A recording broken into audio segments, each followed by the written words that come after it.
¿Está Cuba a punto de caer y potencialmente convertirse en el estado número 51 de Estados Unidos? Durante las últimas semanas, Cuba estuvo en un apagón total. Al mismo tiempo, no tienen petróleo ni combustible, ya que Estados Unidos atacó a Venezuela y la amenazó hasta el punto de que el comercio con Cuba se detuvo. El embargo histórico de Estados Unidos contra la isla se convirtió en un bloqueo comercial efectivo, que incluso está impidiendo que cualquier alimento y ayuda humanitaria entren a la isla. En febrero, expertos de la ONU condenaron la orden ejecutiva de la administración dirigida a los flujos de petróleo hacia Cuba a través de terceros países, calificándola como un bloqueo de combustible, y advirtieron que amenaza a los civiles e incluso viola el derecho internacional. Esta administración estadounidense está tratando desesperadamente de aplicar presión al país para que se rinda, ayudándolos a derrocar un régimen que no les gusta. Entonces, ¿está Cuba a punto de ser el próximo en la lista de conflictos iniciados por el presidente Trump? El siguiente paso, en una secuencia muy familiar, de la reciente presión estadounidense en el extranjero. Primero Venezuela, luego Irán, donde una guerra cada vez mayor, impulsada por Estados Unidos e Israel, ya está sacudiendo los mercados energéticos globales. Y ahora Cuba, una isla debilitada a solo 150 kilómetros de Florida, sumida en la oscuridad, medio hambrienta, sin combustible. Y de nuevo se discute abiertamente en Washington, no como un vecino al que estabilizar y ayudar, sino como un régimen al que hay que acabar. Eso suena dramático, pero es muy parecido al lenguaje que se está usando ahora. Tanto Reuters como Associated Press lo informaron. La isla lleva meses sin petróleo venezolano, y Donald Trump ahora ha hablado abiertamente sobre tomar Cuba de alguna forma. Mientras que el Departamento de Estado de Marco Rubio ha seguido impulsando una agenda de sanciones estrictas. Marco Rubio, el secretario de Estado, ha sido fundamental en esta postura. Es hijo de inmigrantes cubanos que huyeron de la isla cuando ocurrió la revolución. Él tiene un interés personal. Cuba siempre ha sido más que solo otro tema de política exterior para él. Es personal, ideológico y emocional, todo al mismo tiempo. Eso no significa que cada postura que tome sea insincera, pero sí significa que influye en el proceso y puede llevar a Estados Unidos por un camino que no solo es malo para el pueblo cubano, sino también para los estadounidenses. Puedes escuchar eso en la retórica de Washington. No coexistencia, no estabilización, sino presión, aislamiento y la insinuación constante de que el sistema cubano debe ser presionado hasta que se quiebre, incluso si eso implica acción militar.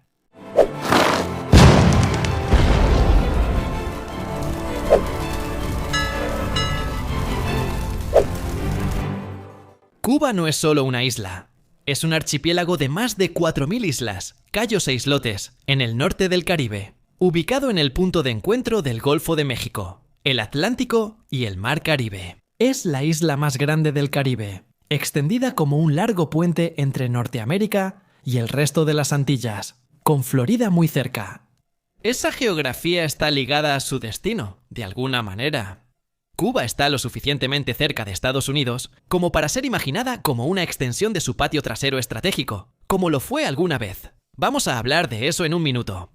Pero también está lo suficientemente separada como para seguir siendo su propio mundo, como ha sido últimamente. Se encuentra junto a rutas marítimas cerca de la desembocadura del Golfo, cerca del Canal de Yucatán, cerca de Haití, Jamaica y las Bahamas. Cualquier potencia importante que mire al Caribe, mira primero a Cuba. Incluso ese nombre lleva consigo un sentido de misterio y grandeza. Los historiadores generalmente creen que Cuba proviene de una lengua taína. La derivación exacta es incierta. Algunas sugerencias lo traducen como algo parecido a donde la tierra fértil es abundante. Otros lo traducen como gran lugar. También hay algunas hipótesis más antiguas que relacionan el nombre con Cuba en Portugal, generalmente propuestas por personas que creen que Cristóbal Colón pudo haber sido portugués. Cualquiera que sea la verdadera respuesta, la incertidumbre parece apropiada porque Cuba siempre ha sido un lugar en el que los de fuera proyectan significados. Tierra fértil, isla estratégica, colonia azucarera, un cruce de caminos para piratas, una sociedad esclavista y luego, ya en el siglo XX, una línea de frente de la Guerra Fría, después un símbolo revolucionario y ahora algo parecido a un estado fallido y un enclave sancionado. Todos han tenido una versión de Cuba en su cabeza. Y casi todas son verdaderas al mismo tiempo. Mucho antes de que llegara cualquier imperio, La gente ya había estado viviendo en la isla durante miles de años. El asentamiento humano se remonta aproximadamente a 6.000 años mediante migraciones desde el norte de Sudamérica o Centroamérica. Para cuando Cristóbal Colón llegó a la isla en octubre de 1492, Cuba no estaba vacía ni era desconocida. Estaba habitada, cultivada y tenía dueños. En la parte occidental de la isla, los descendientes de los primeros pobladores aún sobrevivían y más tarde fueron registrados como los Guanahatabey. Así que la historia de Cuba no comienza con Europa. Comienza, como muchas otras historias americanas, con un mundo que la colonización en parte borró y luego trató de renombrar. El dominio español transformó la isla de manera brutal, y la isla que conocemos hoy está mucho más conectada con España que con su trasfondo indígena. La mano de obra indígena fue forzada al sistema de encomienda, y las enfermedades junto con la conquista prácticamente destruyeron a la población nativa en pocas generaciones. Cuba luego se desarrolló en algo un poco diferente del estereotipo de la isla dedicada exclusivamente a las plantaciones, como lo eran otras en el Caribe. Sin duda se convirtió en una sociedad esclavista y a gran escala, especialmente cuando la producción de azúcar se expandió y cientos de miles de africanos esclavizados fueron llevados a la isla a finales del siglo XVIII y principios del XIX. Pero también tenía ciudades, puertos, puestos militares y una cultura colonial urbana muy ligada al Imperio Español. Ese legado colonial importa porque la Cuba moderna heredó dos cosas al mismo tiempo: una profunda desigualdad y un gran valor estratégico. La isla tenía riqueza de plantaciones, pero también tenía jerarquía étnica, trabajo forzado, dependencia de las exportaciones y un orden político construido para servir a un imperio ajeno. Primero fueron los españoles, pero eso cambiaría. En el siglo XIX, mientras gran parte de Hispanoamérica se había independizado, Cuba permaneció bajo soberanía española un poco más de tiempo. Los movimientos independentistas llegaron en oleadas, siendo los más famosos los de Carlos Manuel de Céspedes en 1868 y José Martí en la década de 1890. Martí es la figura clave aquí porque se convirtió en la voz moral de una Cuba independiente, que no sería propiedad ni de España ni de Norteamérica. Él quería una nación soberana, no un traspaso de un amo a otro, pero así no fue como se desarrolló la historia. La intervención estadounidense de 1898 rompió el dominio español, pero no creó una autonomía cubana completa como lo habían imaginado los patriotas cubanos. Después de la explosión del USS Maine y la guerra hispanoamericana, España quedó fuera, pero Washington tomó el control. Cuba se independizó formalmente en 1902, pero la enmienda Platt le dio a Estados Unidos el derecho de intervenir en los asuntos cubanos y aseguró el arrendamiento de la bahía de Guantánamo. En otras palabras, Cuba entró al siglo XX libre de España, pero aún bajo la sombra estadounidense. Este es uno de los patrones más importantes de toda la historia.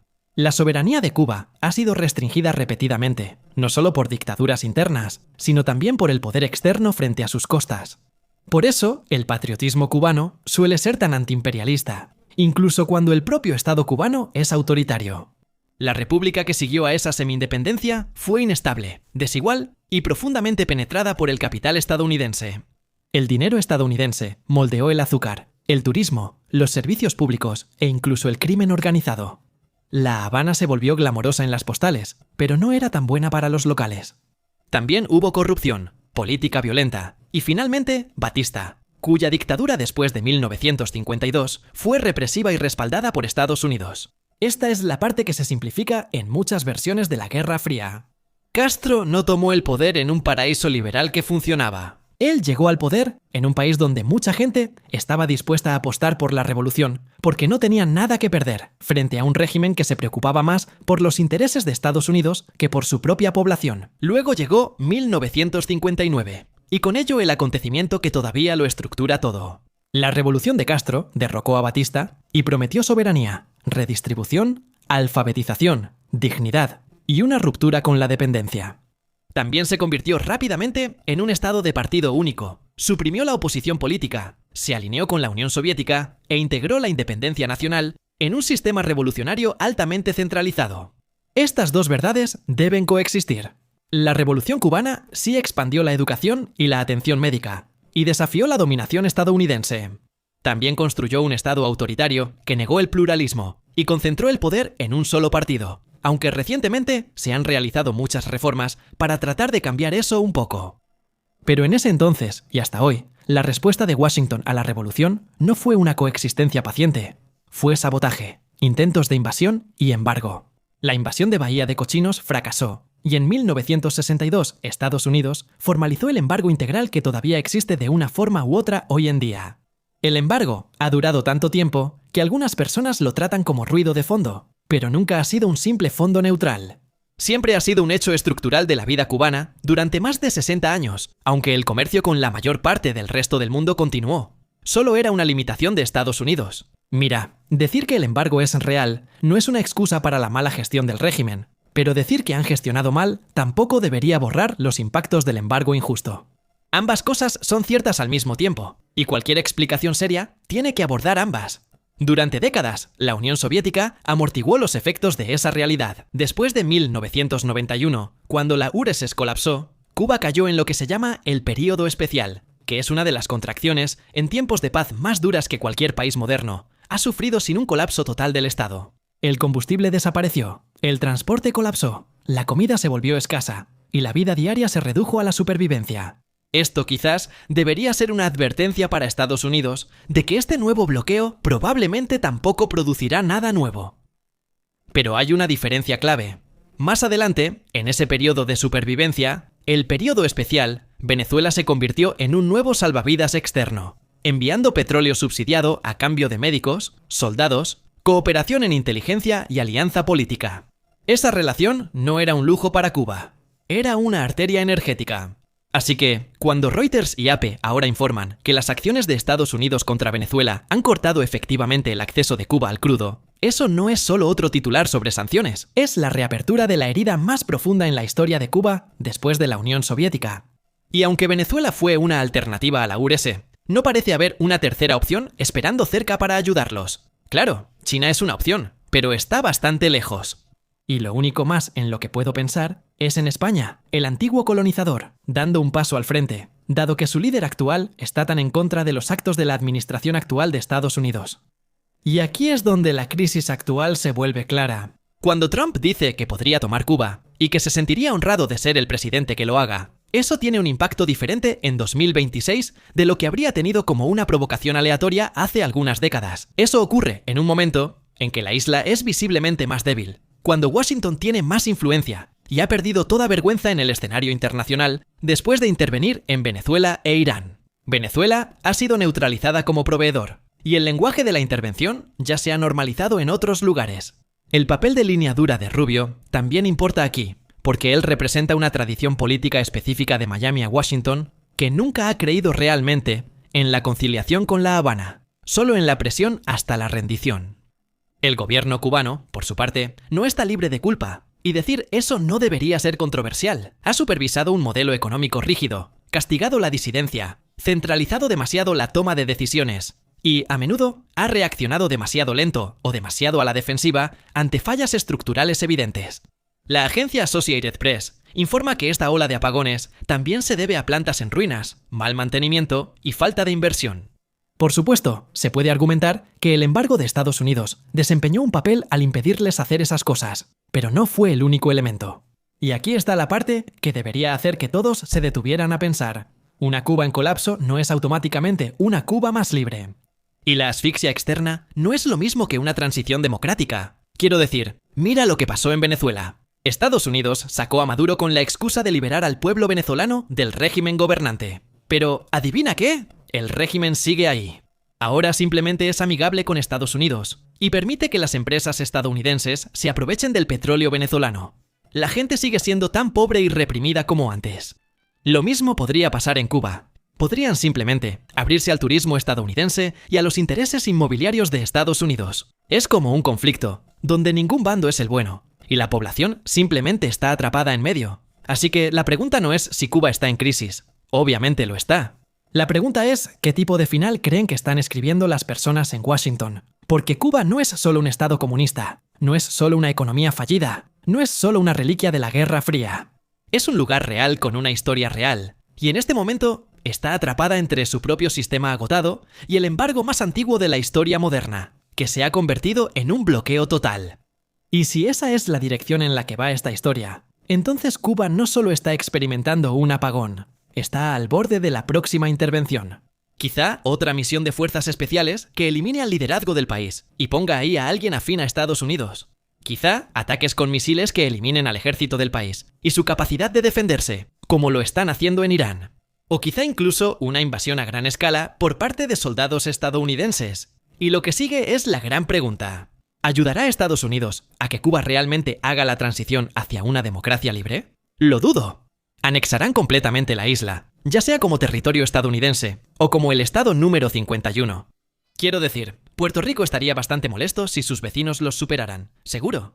¿Pondrán un régimen títere afín que permita a las empresas estadounidenses explotar a Cuba y a su gente por sus recursos? Esa sería mi mayor apuesta. Así que supongo que tendremos que esperar y ver qué pasa, y esperar lo mejor para el pueblo cubano.